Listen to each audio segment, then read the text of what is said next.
आज मी मटारची कचोरी करून दाखवणार आहे। त्यासाठी लागणारे साहित्य 2 कप मैदा, 2 चम्मच बेसन, धने, जिरे आणि बडीशोप याची भाजून पेस्ट करून घेतलेली, गरम मसाला, हिरवी मिरची, कोथिंबीर, लसूण, अद्रक यांची पेस्ट करून घेतली, मीठ, लाल मिरची, हळद आणि मटार।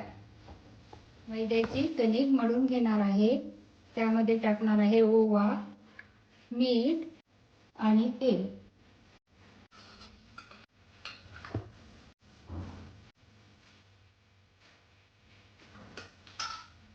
हे चांगलं असं मळून घ्यायचं।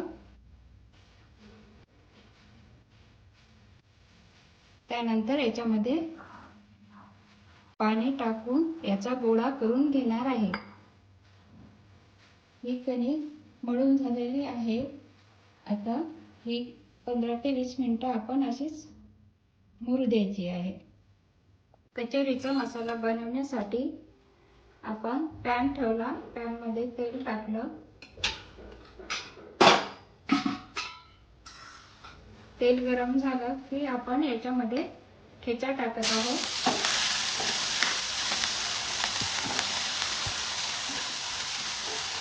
चांगला खमंग भाजला गेला। याच्यामध्ये आपण हे भरड केलेली आहे, जिरं, धने आणि बडीशोप हे टाकून घेतलेलं आहे। हे खमंग भाजून झालेलं आहे। याच्यामध्ये हे 2 चम्मच बेसन पण भाजून घ्यायचं आहे। हे बेसन खमंग होईपर्यंत भाजायचं।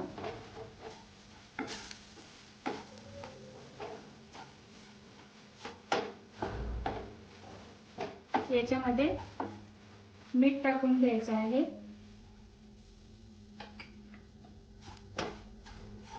आपलं बेसन पण खमंग भाजून झालं। याच्यामध्ये लाल चटणी, हळद, गरम मसाला हे पण परतून घ्यायचं आहे।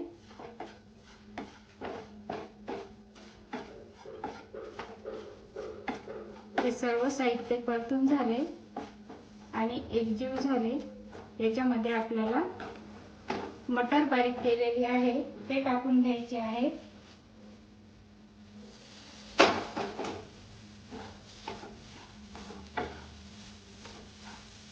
मटर मध्ये मसाला पूर्ण मिक्स करून घ्यायचा आहे। कचोरीचा मसाला खमंग भाजून झालेला आहे। आता आपण याला थंड करायला ठेवू। गॅस बंद करते आणि थंड करून आपण नंतर कचोरी बनवू। ही चांगली भिजलेली आहे आणि मसाला पण छान थंड झालेला आहे। आता कचोरी लाटून घेऊया। हे पिठाचा गोळा घेतलेला आहे, हे लाटून घ्यायचा असा।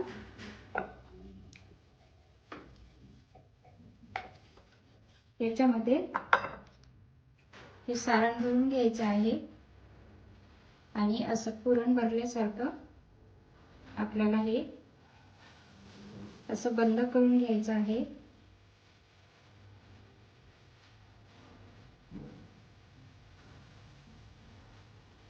असं लाटून पण घ्यायचं।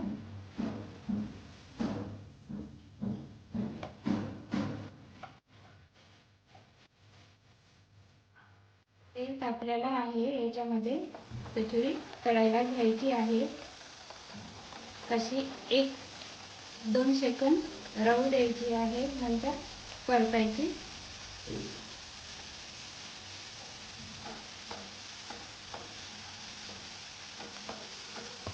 बघा असा छान कलर आलेला, त्याला असं